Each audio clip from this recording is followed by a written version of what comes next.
नमस्कार दोस्तों, मैं राजकुमार मौर्य। उत्तर प्रदेश में पंचायत के चुनाव के लिए सभी दावेदार मैदान में उतर चुके हैं। सभी दावेदार अपने अपने पक्ष में माहौल बनाना शुरू कर चुके हैं कि भैया हमको वोट दीजिए, हमको प्रधान बनाइए। हम आने वाले समय में अगर प्रधान बनते हैं तो गांव का विकास करेंगे। हालांकि जो वर्तमान का प्रधान है, आपके गांव में विकास किया है कि नहीं, आप लोग कमेंट करके जरूर बताइएगा। क्योंकि चुनाव जीतने से पहले तो सब कमेंटमेंट करते हैं, सब वादे करते हैं, लेकिन चुनाव जब जीत जाते हैं तो सब भूल जाते हैं।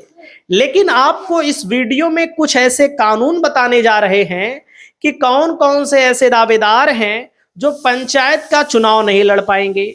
इसके पहले भी मैंने आपको बताया है कि भैया हो चुनाव हो सकता है थोड़ा लेट हो, उसके लिए तैयार रहिए। तो पंचायत चुनाव में वोटों की मारामारी के लिए जिला पंचायत सदस्य के लिए होल्डिंग पोस्टर लग रहा है, मैं देख रहा हूं। उसे अभी सीट नहीं आई है। बीडीसी के लिए होल्डिंग पोस्टर लग रहा है, सीट नहीं आई अभी। मतलब कि ग्राम प्रधानी के लिए सबसे ज्यादा मारामारी है, कहीं कहीं तो झगड़ा हो जा रही है, मारपीट हो जा रही है।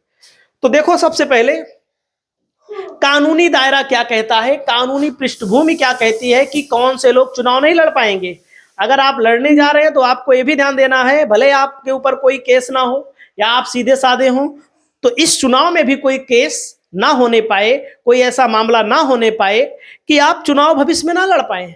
क्योंकि आपके सामने पहला नंबर है, एनडीपीसी एक्ट के अंतर्गत अगर कोई व्यक्ति दोषी पाया गया तो वह भविष्य में चुनाव नहीं लड़ पाएगा। और कै साल तक नहीं लड़ पाएगा? 5 साल तक, यानी कि यह वाला के बाद अगला वाला चुनाव भी नहीं लड़ पाओगे। दोस्तों, यहां पर देख सकते हैं एनडीपीसी एक्ट के तहत यहां पर दोषी व्यक्ति चुनाव नहीं लड़ पाएगा। चुनाव संबंधी अपराध, चुनाव में अगर कोई भी व्यक्ति आपराधिक काम किया, गैर संवैधानिक काम किया, आचार संहिता का उल्लंघन किया, तो भविष्य में वह भी चुनाव नहीं लड़ पाएगा। इस बात को ध्यान दीजिएगा।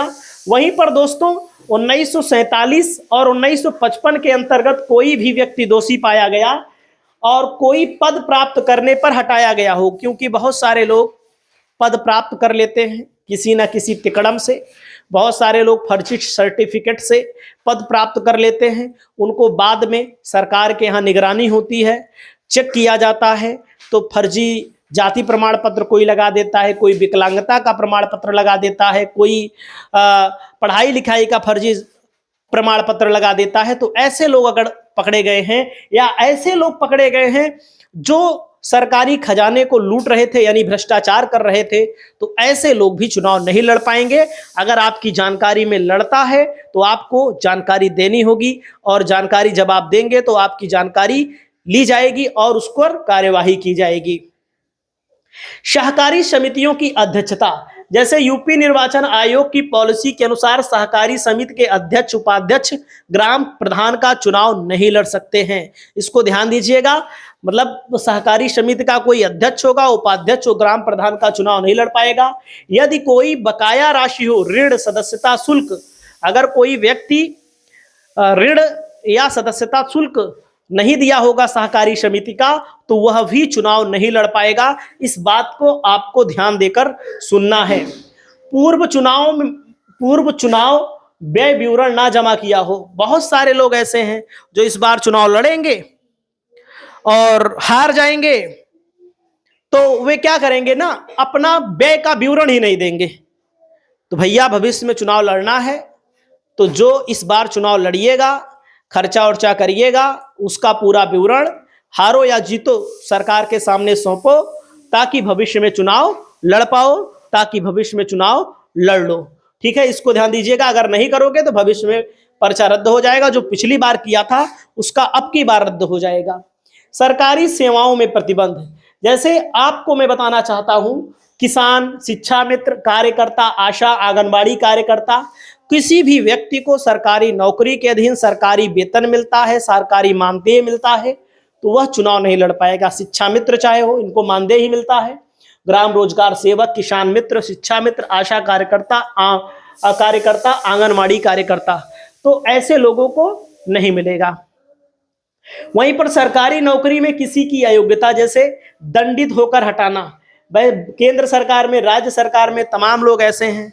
अभी तो एक मैं वीडियो देख रहा था, योगी जी के समर्थन में एक व्यक्ति ने इस्तीफा दिया और इस्तीफे के पीछे कहा कि योगी जी का अपमान हुआ है, लेकिन बाद में जो पता लगा तो भैया उसके पीछे जांच चल रही थी, उसके ऊपर जांच चल रही थी। कौन सी जांच चल रही थी? फर्जी जन्म प्रमाण, फर्जी वो वाला प्रमाण पत्र, विकलांगता का प्रमाण पत्र लगवाया था।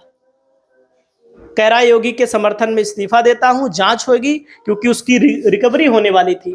सरकारी नौकरी में अगर उसको हटा दिया जाएगा तो प्रधानी का चुनाव नहीं लड़ पाएगा।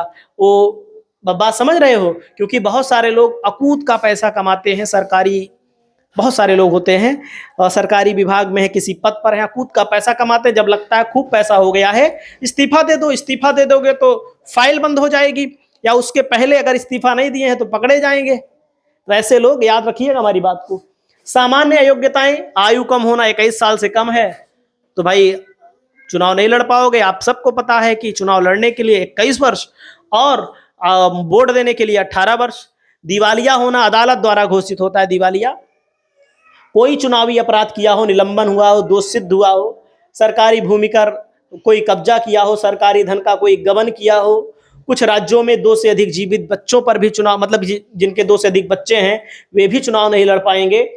तो अगर किसी भी प्रकार का कोई दोष सिद्ध हो गया हो अदालत में अपराधी का, ये लोग भी चुनाव नहीं लड़ पाएंगे। वैसे भी अगर आपके आरक्षण के अंतर्गत सूची में आपकी सीट नहीं आती है तो आप भी चुनाव नहीं लड़ पाएंगे। देख सकते हैं अपराध और चुनाव पूर्व दोष, एनडीपीएस, चुनाव अपराध, जातिगत धार्मिक अपराध, सामाजिक बाधाएं, पद से हटाना, सरकारी पद, सहकारी अध्यक्षता, न्यायालयीय निर्णय, सरकारी कर्मचारी, मूल्य विवरण ना देना चुनावी खर्च पर, निष्कर्ष के तौर पर रोजगार, सरकारी कर्मचारी नहीं होना चाहिए, कोई अनिवार्य ऋण बकाया नहीं होना चाहिए, कई कानूनी दोषी नहीं होना चाहिए, और पूर्व चुनाव खर्च विवरण प्रस्तुत किया होना चाहिए। और इसी के साथ साथ आपके गांव का जो सरकारी राशन की दुकान का कोटेदार जिसको बोला जाता है, वह भी पंचायत का चुनाव नहीं लड़ सकता है, इसको ध्यान दीजिएगा। कोई ठेकेदार है, ग्राम पंचायतों में ठेका लेता है, तो ठेकेदार भी पंचायत का चुनाव नहीं लड़ सकता है। तो दोस्तों ऐसे लोग अपने घर परिवार में भले लड़ा देते हैं, लेकिन ऐसे लोग पंचायत का चुनाव नहीं लड़ पाएंगे। तो उत्तर प्रदेश के पंचायत के चुनाव के बारे में मैंने आपको बताया है कि भैया हो सकता है विधानसभा चुनाव 2027 उत्तर प्रदेश में होने वाले चुनाव के बाद, विधानसभा का चुनाव जब हो जाए तब प्रधानी का चुनाव हो। इस पर आप लोग काफी ज्यादा होशियार रहिएगा। नमस्कार।